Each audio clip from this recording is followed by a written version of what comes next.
ओम शांति। 15 मार्च 2022। बाबा के महावाक्य। मीठे बच्चे, तुम्हें ऐसा बाप मिला है जो बाप, टीचर, सतगुरु तीनों ही एक है। इसलिए अब भटकना छोड़ सच्ची सच्ची कमाई में लग जाओ। प्रश्न: नई दुनिया में राज्य करने के लायक कौन बनते हैं? उत्तर: जो अभी सर्वशक्तिमान बाप से सर्व शक्तियां प्राप्त करते हैं।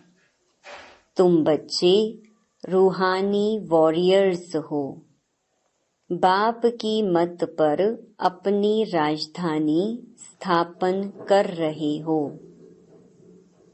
बाप तुम्हें श्रीमत देते हैं कि योग बल से तुम विजय प्राप्त करो। दूसरा प्रश्न: किन बच्चों के हर कदम में कमाई जमा होती है? उत्तर: जो हर कर्म श्रीमत पर करते हैं उनके हर कदम में कमाई ही कमाई है। याद में रहना भी कमाई, सर्विस करना भी कमाई, यज्ञ सेवा करना भी कमाई। गीत। ओम नमो शिवाय। ओम शांति। अभी तुम बच्चों को यह मालूम हुआ कि एक होता है लौकिक बाप, दूसरा होता है पारलौकिक बाप। जब कोई भी दुख होता है तो पारलौकिक माता पिता को याद किया जाता है। कोई सिर्फ परमात्मा को याद करते हैं, कोई कहते हैं तुम माता पिता। चाहे कोई माता को याद करे या ना करे, लेकिन जब गॉड फादर कहते हैं तो माता जरूर है ही। बच्चे माता बिगर तो पैदा हो भी नहीं सकते। तो पारलौकिक माता पिता है जिनको याद किया जाता है। जरूर वह कुछ सुख देकर गए हैं। याद आता है भारत सुख धाम था, स्वर्ग था। लौकिक माँ बाप से दुख मिलता है तब तो पारलौकिक को याद किया जाता है, क्योंकि उनसे बहुत सुख मिलता है। नरक में हैं तब याद करते हैं कि फिर से स्वर्ग में जाकर सुख घनेरे पावे। गुरु लोग तो कहते हैं जप तप भक्ति आदि करो। बाबा तो ऐसी मत नहीं देते हैं।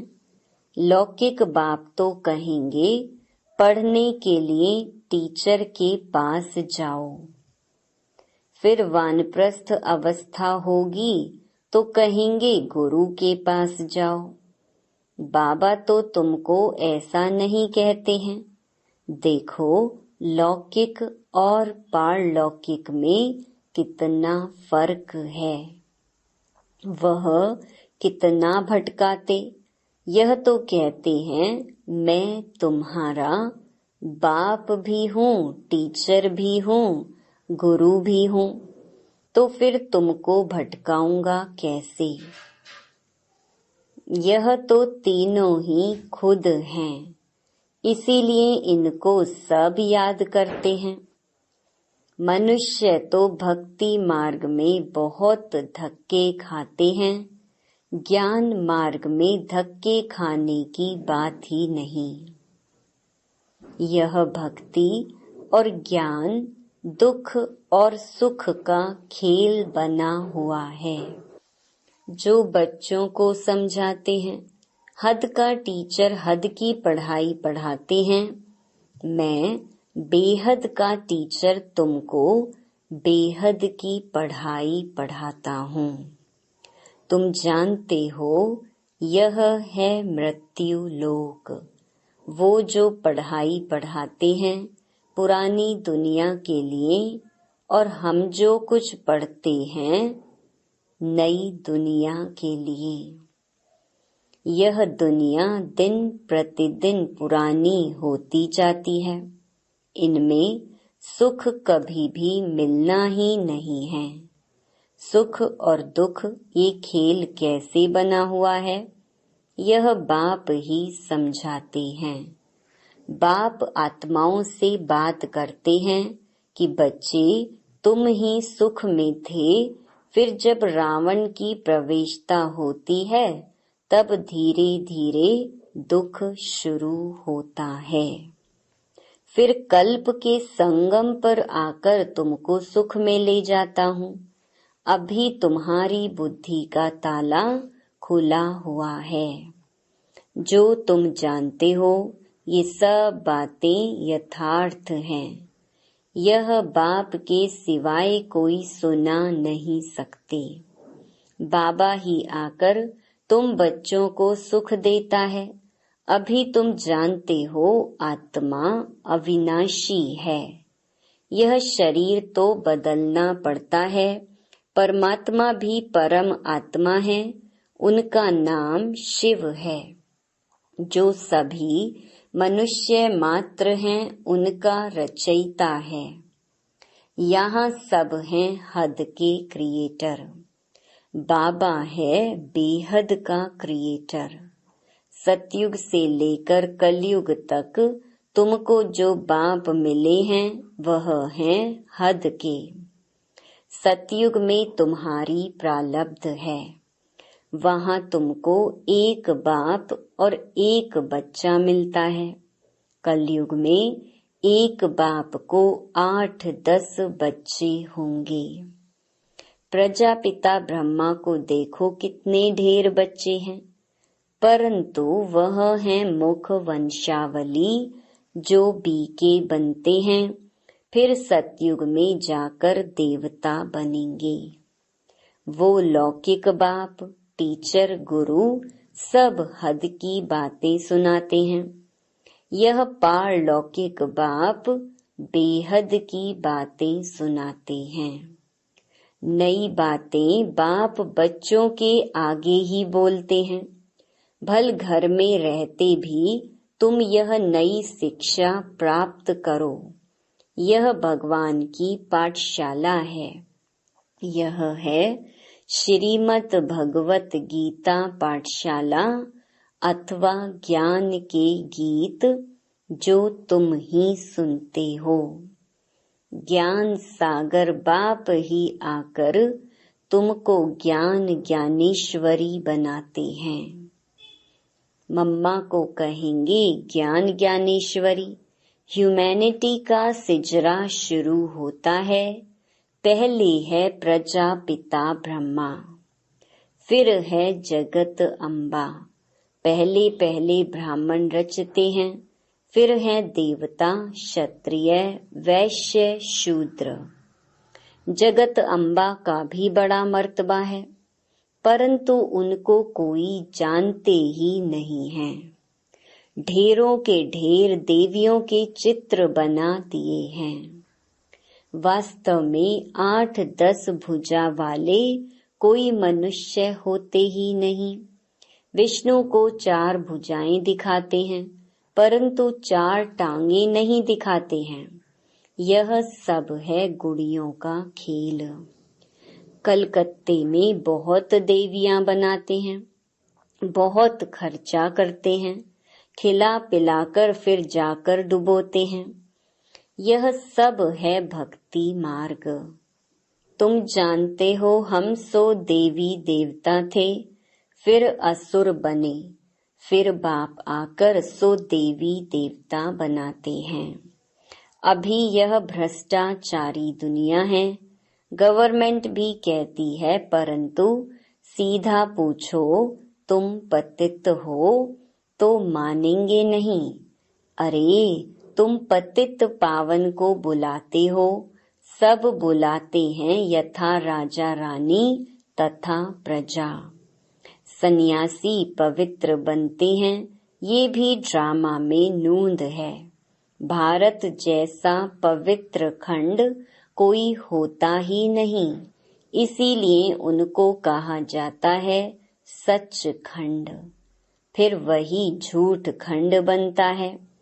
भारत को पावन बनाने बाप भारत में ही आते हैं। भारत में ही शिव का अवतरण होता है। सोमनाथ का मंदिर कितना भारी बनाया है, भारतवासियों ने ही बनाया है, जिसको बाप ने इतना साहूकार बनाया है। बाप तो यहाँ पतित दुनिया और पतित शरीर में आते हैं पावन बनाने। लेकिन कई बच्चे पहचानते ही नहीं हैं, क्योंकि साधारण हैं। फिर भक्ति मार्ग में तुम्हारे पास पैसे बहुत होते हैं, तो हीरे जवाहरों के तुम मंदिर बनाते हो। सतयुग में तो अनगिनत पैसे होते हैं, वहाँ पैसे की गिनती नहीं, बेशुमार धन रहता है। तो बाप जिनको साहूकार बनाते हैं, वह कितना बड़ा यादगार बनाते हैं। जो पहले लक्ष्मी नारायण थे, वही 84 जन्म भोगते हैं। नंबर 1 में वो गिरते हैं, भक्त बनते हैं, तो जिसने बनाया उसका ही यादगार बनाते हैं। लक्ष्मी नारायण विक्रमाजीत बने, फिर 100 विक्रमी बनते हैं। तो उन्हों का फर्ज है पहले जिसने ऐसा बनाया उनकी पूजा करना।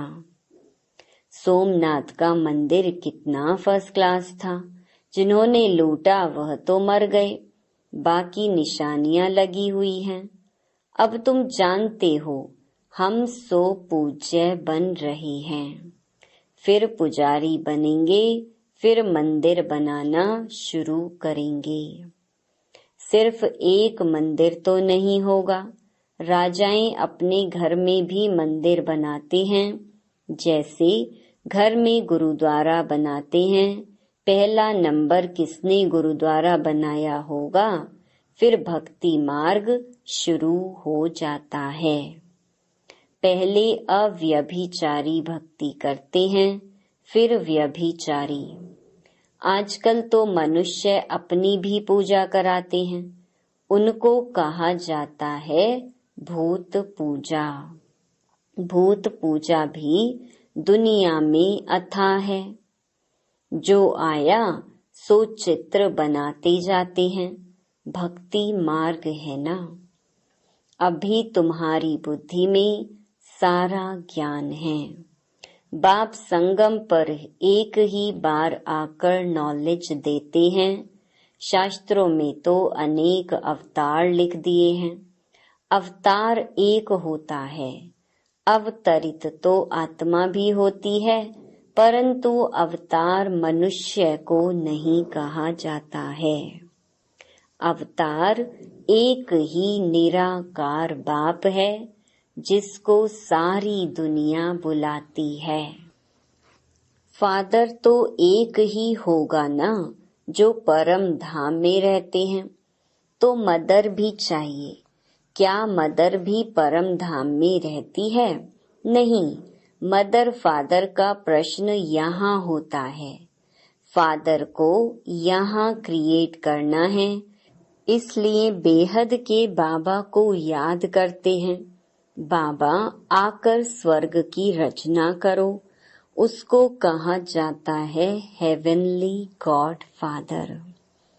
अभी तो कितना दुख, लड़ाई, मारा मारी है, इसलिए बुलाते हैं हे गॉड फादर रहम करो। हे पतित पावन आओ, हम सब दुखी पतित हैं। हे बाबा फिर आकर स्वर्ग श्रेष्ठाचारी बनाओ। तुम सब भ्रष्टाचारी थे, अब श्रेष्ठाचारी बन रहे हो। भ्रष्टाचारी को श्रेष्ठाचारी बनाना एक बाप का ही काम है।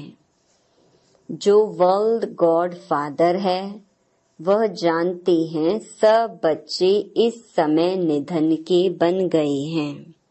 उन्हों को धन का श्रेष्ठाचारी बनाना है।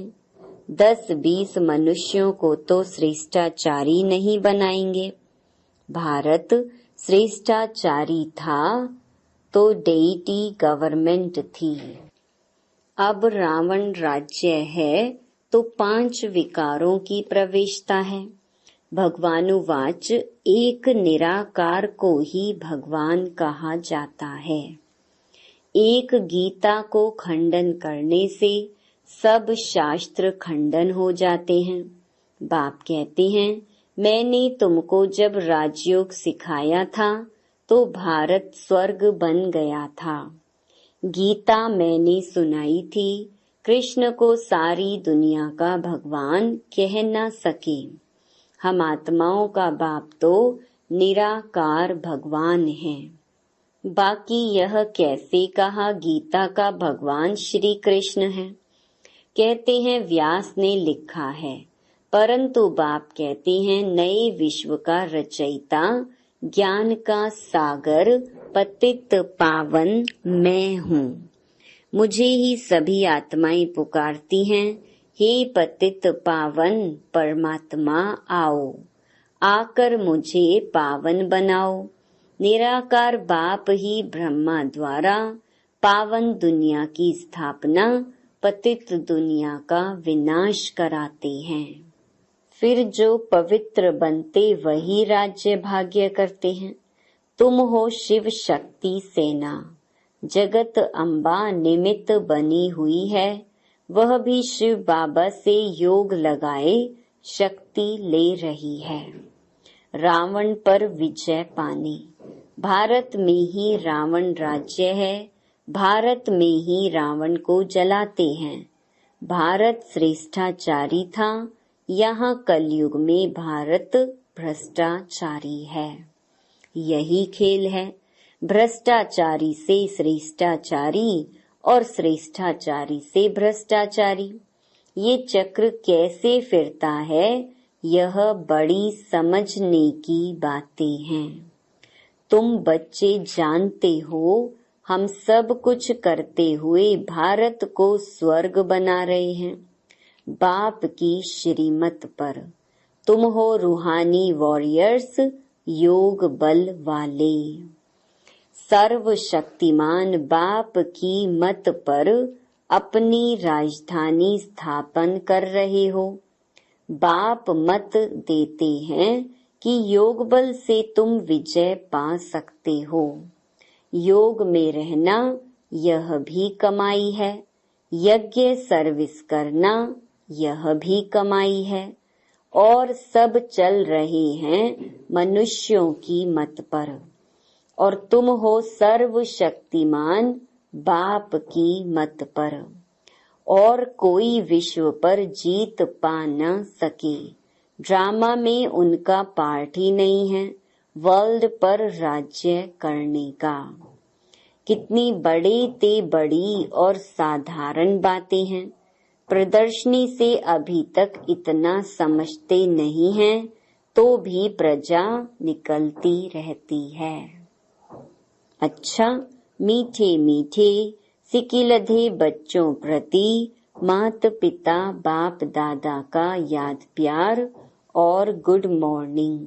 रूहानी बाप की रूहानी बच्चों को नमस्ते।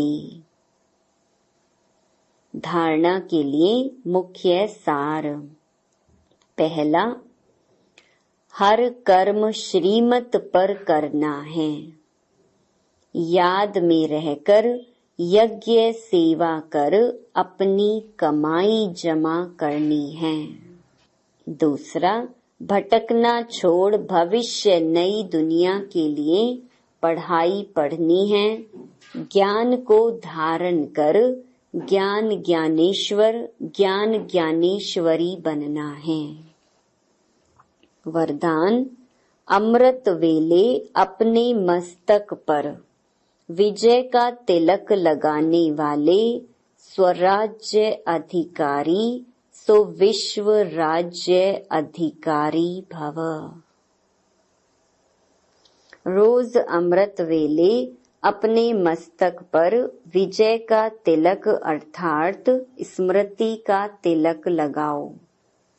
भक्ति की निशानी तिलक है और सुहाग की निशानी भी तिलक है। राज्य प्राप्त करने की निशानी भी राज तिलक है। कभी कोई शुभ कार्य में सफलता प्राप्त करने जाते हैं तो जाने के पहले तिलक देते हैं। आप सबको भी बाप के साथ का सुहाग है, इसीलिए अविनाशी तिलक है। अभी स्वराज्य के तिलकधारी बनो तो भविष्य में विश्व के राज्य का तिलक मिल जाएगा। स्लोगन। ज्ञान, गुण और शक्तियों का दान करना ही महादान है। अनमोल ज्ञान रतन दादियों की पुरानी डायरी से। जिस समय कोई दैवी वत्स समझता है कि मैं तन मन धन सहित यज्ञ में स्वाहा अर्थात अर्पण में हो चुका, उस समय उस अर्पण हुए वत्स में कुछ भी अपनापन नहीं रहता है। सब यज्ञ की सर्विस में आ जाता है। उसमें भी तन और मन तो नजदीक रहता है, धन फिर भी अलग है। तो तन मन को यज्ञ की सर्विस में लगाना ही शुद्ध सेवा है। यदि कहता है तन मन धन यज्ञ में अर्थात ईश्वर प्रति है, तो फिर अपने लिए कुछ भी रह नहीं सकता। और मन कोई भी माया के अशुद्ध संकल्प तरफ दौड़ नहीं सकता, क्योंकि ईश्वर को अर्पण किया तो ईश्वर है शुद्ध शांत। तो वह मन रूपी घोड़े को कोई भी अशुद्ध संकल्प तरफ ना दौड़ाकर अपने वश में करता है। यदि माया के हाथ में देता है तो माया वैरायटी होने कारण भिन्न भिन्न प्रकार से अंगुरी लगाती है। फिर अनेक प्रकार के विकल्प आकर मन पर चढ़ाई करते हैं, तो उसको समझना चाहिए कि क्या अभी भी मेरे में कुछ अपनापन रहा हुआ है। क्योंकि यदि यज्ञ प्रति स्वाहा हुआ तो फिर पवित्र हो गया। फिर यज्ञ की सर्विस बिगर कोई भी तरफ तन मन वर्क नहीं कर सकता। इसलिए इस अति गुह्य और महीन राज को समझकर अपने पर बहुत ही अटेंशन रख खबरदारी से चलना है। अच्छा, Om Shanti. To watch Peace of Mind channel videos on YouTube, subscribe us on youtube.com/tvpeaceofmind. Just a click for a peaceful life.